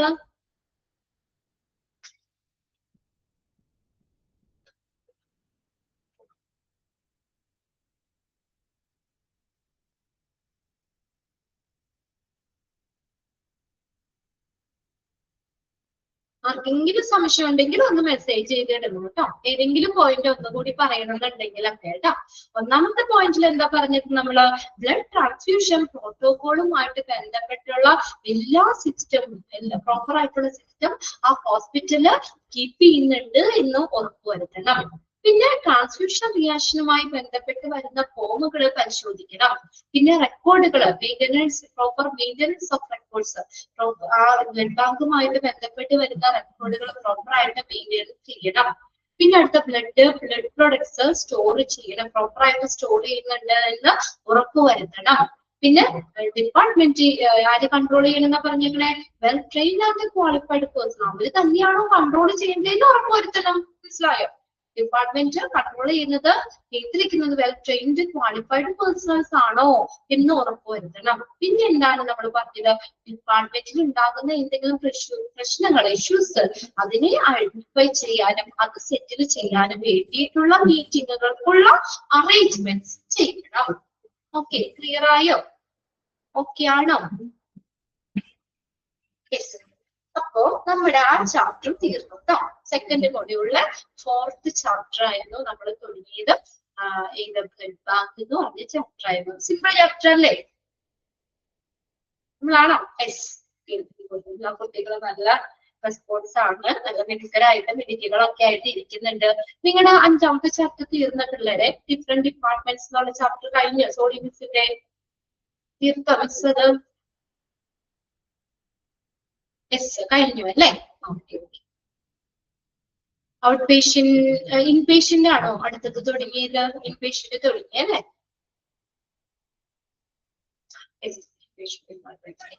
ഇനി നമ്മള് നമ്മൾ പോകുന്നത് സെക്കൻഡ് മൊഡ്യൂളിലെ 3ാമത്തെ ചാപ്റ്ററിലേക്ക് കേട്ടോ, ലബോറട്ടറി സർവീസസ്. സെക്കൻഡ് മൊഡ്യൂളിലെ 3ാമത്തെ ചാപ്റ്റർ. ഞാൻ എളുപ്പമുള്ള ചാപ്റ്റേഴ്സ് ഒക്കെ ആട്ടോ കൊടുത്തിരിക്കുന്നത്. എല്ലാരും എളുപ്പമുള്ളതാണ്, എന്നാലും നമുക്ക് ആ ഒരു ഓർഡർ ഇപ്പൊ ഒരു സെക്ഷൻ നമ്മൾ പഠിച്ചല്ലോ, ബ്ലഡ് ബാങ്ക് പഠിച്ചു. ഇനി നമുക്ക് അടുത്തത് ലബോറട്ടറിയിലേക്ക് പോകാം. ലാബ് നമുക്ക് 3ാമത്തെ ചാപ്റ്റർ കേട്ടാ, ലബോറട്ടറി.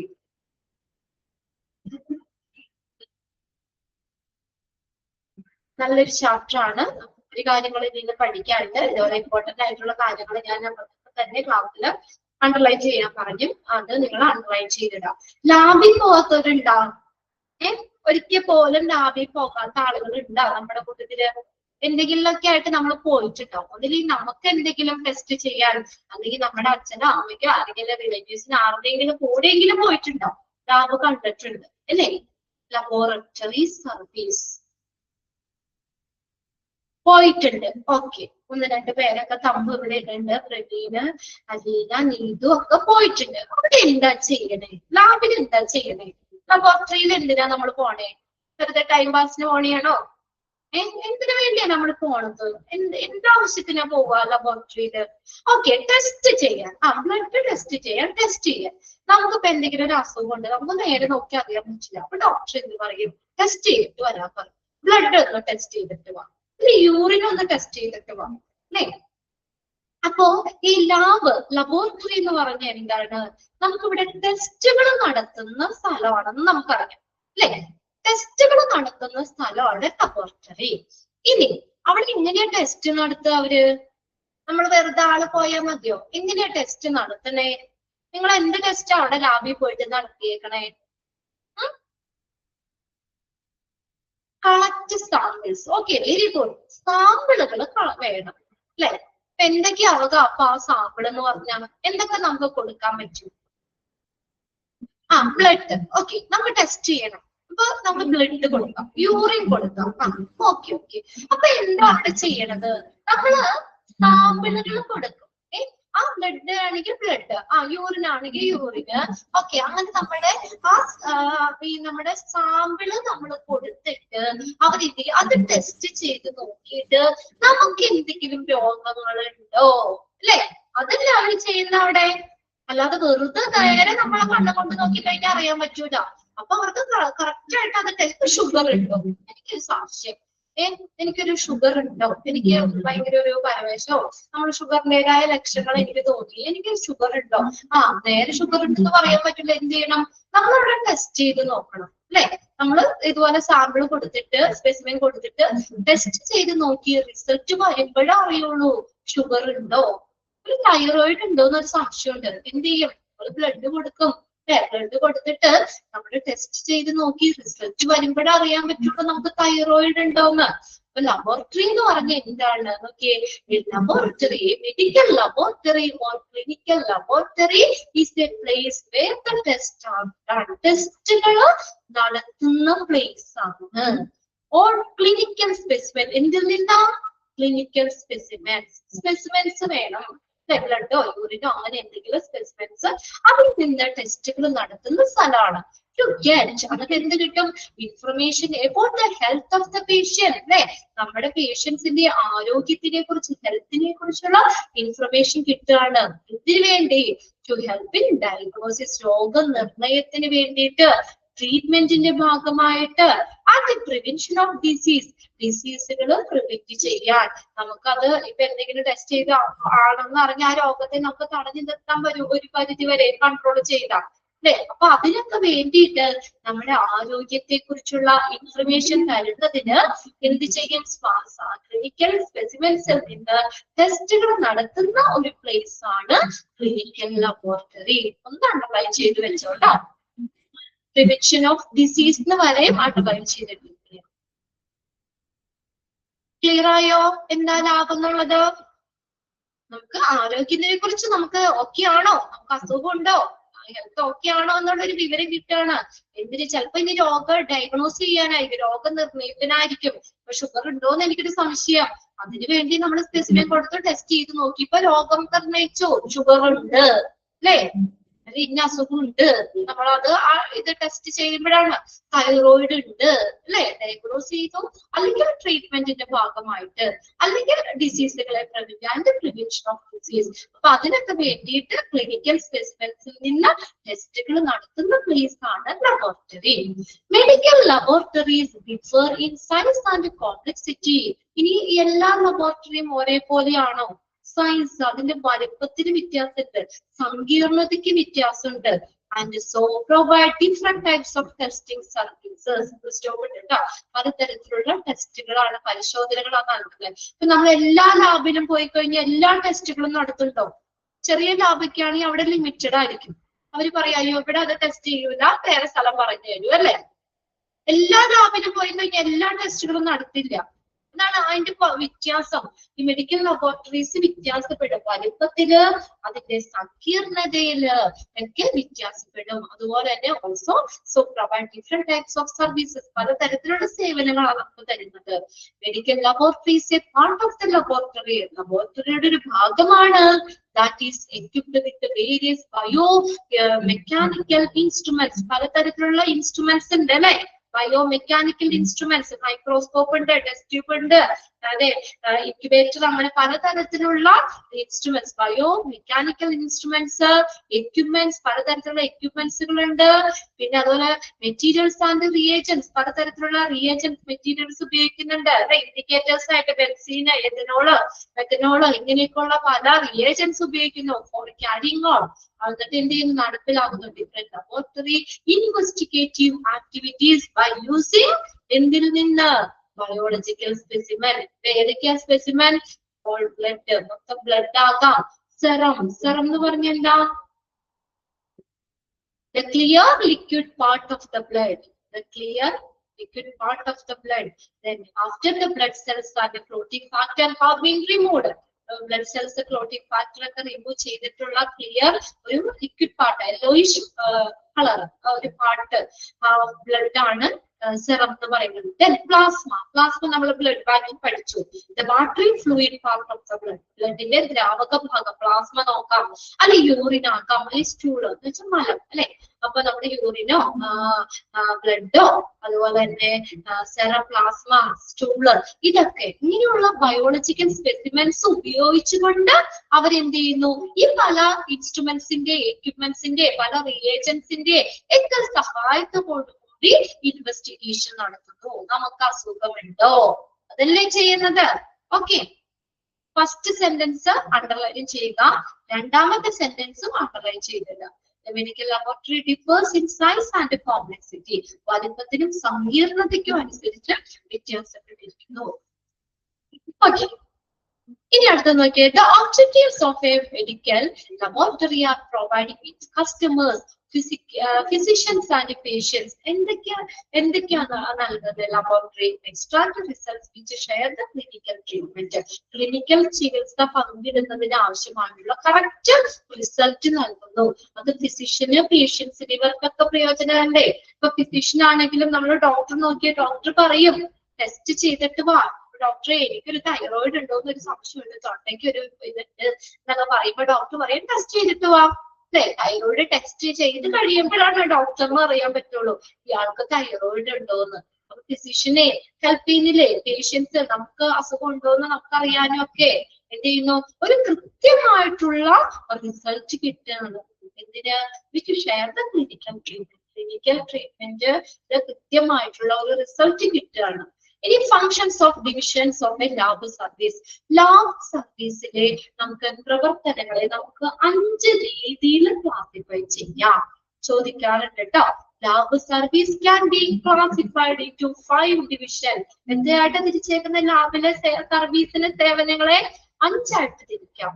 ഒന്നാമത്തെയാണ് ക്ലിനിക്കൽ പത്തോളജി, രണ്ടാമത്തെയാണ് ക്ലിനിക്കൽ മൈക്രോബയോളജി, അടുത്തതാണ് ക്ലിനിക്കൽ ബയോകെമിസ്ട്രി, നാലാമത്തെയാണ് യൂറിനാലിസിസ് മൂത്രപരിശോധന, അടുത്തതാണ് ബ്ലഡ് ബാങ്ക്.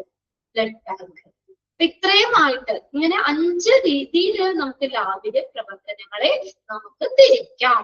അതില് താഴെ ഒരു ബോക്സ് കണ്ടോ? ഒരു ബോക്സ് അല്ല 3 ബോക്സ് ആയിട്ട് കൊടുത്തേക്കണുണ്ടോ? വളരെ ഇമ്പോർട്ടന്റ് ആണ്. ഇതിൽ ഒരു ക്വസ്റ്റ്യൻ നിങ്ങൾക്ക് എക്സാമിന് ഉണ്ടാവും. ഒരു ക്വസ്റ്റ്യൻ എക്സാമിന് ഉണ്ടാവും. അതിനകത്ത് നമുക്ക് ചോദിക്കാം അവിടെ എങ്ങനെയാ, which of the following is comes under the clinical pathology. Clinical പത്തോളജിയുടെ കീഴിൽ വരുന്നത് ഏത്? ക്ലിനിക്കൽ മൈക്രോബയോളജിയുടെ കീഴിൽ വരുന്നത് ഏത്? ക്ലിനിക്കൽ ബയോ കെമിസ്ട്രിയിൽ ഇൻക്ലൂഡ് ചെയ്തത് ഏത്? അങ്ങനെ ചോദിക്കാം. അപ്പൊ നിങ്ങൾ കറക്റ്റ് ആയിട്ട് പഠിച്ചു വെക്കാം. ക്ലിനിക്കൽ പത്തോളജി ഒന്നാമത്തെയാണ്. ഈ നമ്മുടെ ലാബിലെ പ്രവർത്തനങ്ങളെ നമുക്ക് 5 രീതിയിൽ തിരിക്കാമെന്ന് പറഞ്ഞു. അതിൽ ഒന്നാമത്തെയാണ് ക്ലിനിക്കൽ പത്തോളജി.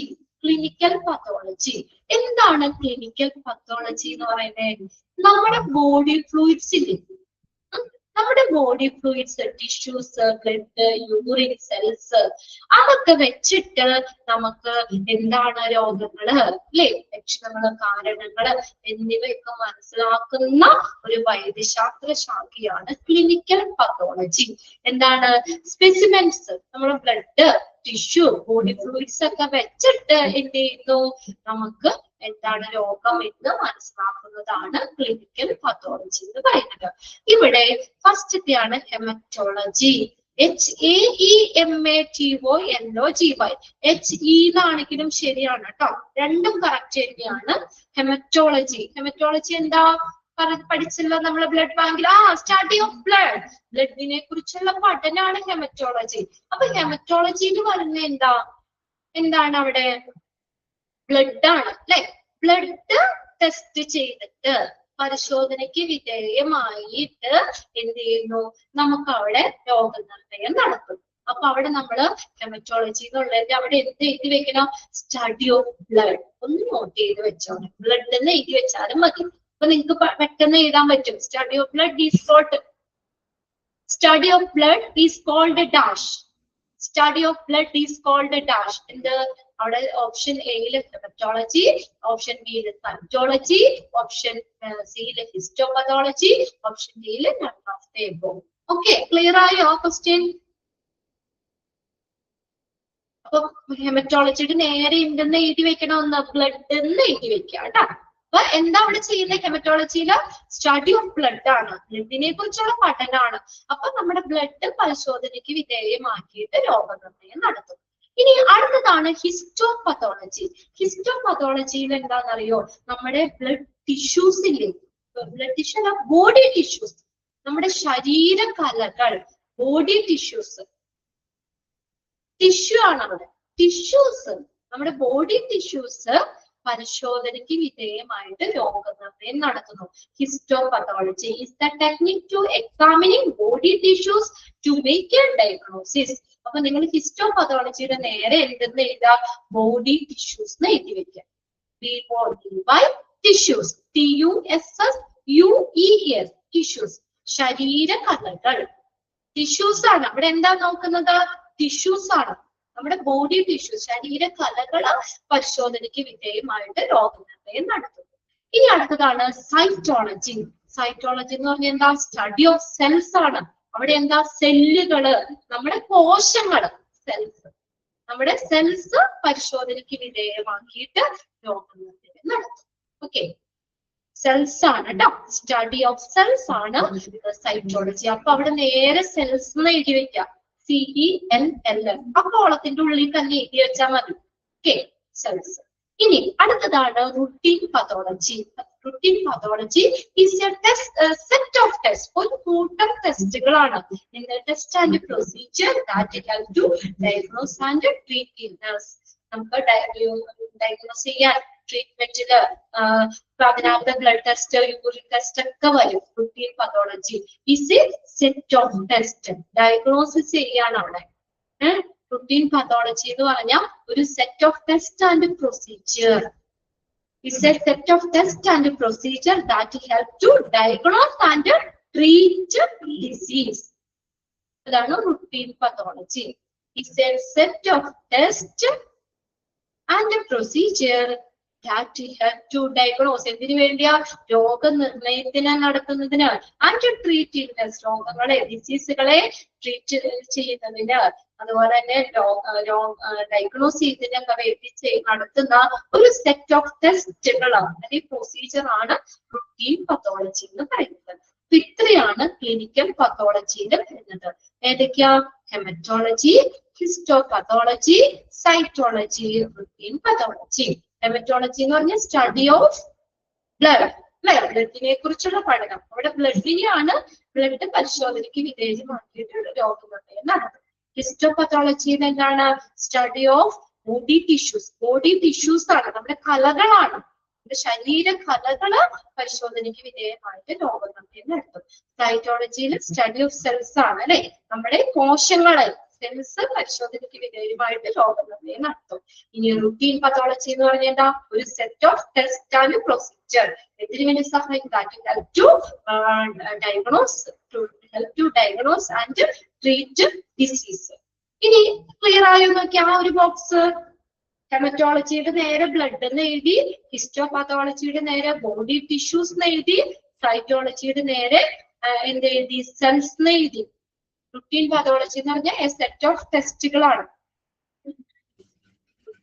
ഓക്കെ, ഇനി രണ്ടാമത്തെയാണ് ക്ലിനിക്കൽ മൈക്രോബയോളജി. ക്ലിനിക്കൽ മൈക്രോബയോളജി എന്ന് പറഞ്ഞാൽ നമുക്ക് ഉണ്ടാകുന്ന രോഗങ്ങളിലെ സാംക്രമിക രോഗങ്ങൾ, ബാക്ടീരിയ, വൈറസ്, ഇതൊക്കെ മൂലമുണ്ടാകുന്ന സാംക്രമിക രോഗങ്ങള്, പകർച്ചവ്യാധികള്, അതൊക്കെ കണ്ടുപിടിക്കാനും ചികിത്സിക്കുന്നതിനും തടയുന്നതിനും ഒക്കെയുമായിട്ട് അവിടെ മൈക്രോബ്സിനെ കുറിച്ചുള്ള ഒരു പഠനമാണ് അവിടെ.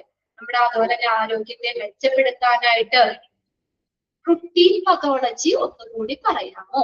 ഓക്കെ, റുട്ടീൻ പത്തോളജി എന്ന് പറഞ്ഞാൽ is a set of test and procedure. A set of test and procedure. ഒരു കൂട്ടം ടെസ്റ്റുകൾ അല്ലെങ്കിൽ അവിടെ നടത്തുന്ന ഒരു പ്രൊസീജിയർ ആണത്. അതാണ് റുട്ടീൻ എന്ന് പറയുന്നത്. എന്തിനു വേണ്ടി? To help procedure that help diagnosis and treat disease. That help diagnosis and treat disease. Okay, routine pathology is a set of test and procedure that help to diagnose and treat disease. Okay, yes, മനസ്സിലാക്കി വെക്കുക കേട്ടോ. ഇനി അടുത്ത് നമ്മൾ പറഞ്ഞു clinical മൈക്രോബയോളജിയിൽ ആരെയാ നമ്മൾ ഉൾപ്പെടുത്തുന്നത്? മൈക്രോബ്സ് ആണ്, അല്ലെ?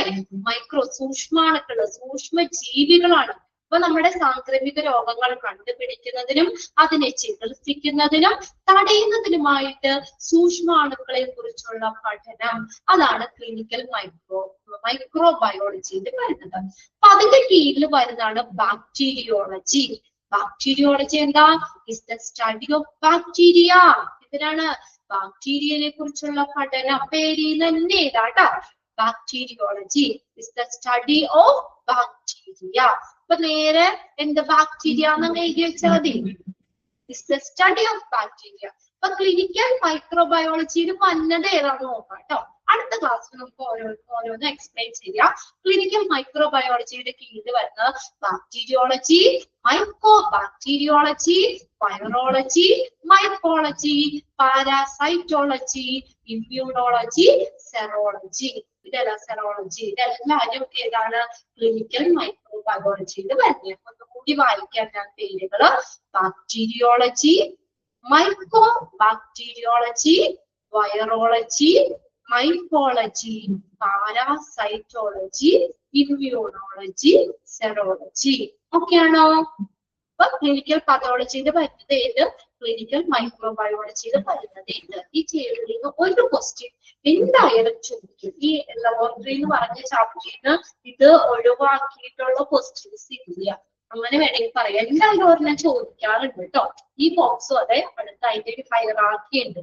ഈ രണ്ട് ബോക്സിൽ നിന്നും ചോദിക്കാറുണ്ട്, ഈ ബോക്സിൽ നിന്നും. ഓക്കെ, ബാക്കിയൊക്കെ നമുക്ക് അടുത്ത ക്ലാസ്സിൽ നോക്കാം കേട്ടോ. പഠിപ്പിച്ച അത്രയും ജസ്റ്റ് ഒന്ന് വായിച്ചു വെച്ചേര്. ഇപ്പൊ നെക്സ്റ്റ് മാം ജോയിൻ ചെയ്യും. ഓക്കെ, നമുക്ക് നെക്സ്റ്റ് ക്ലാസ്സിൽ കാണാം. Thank you.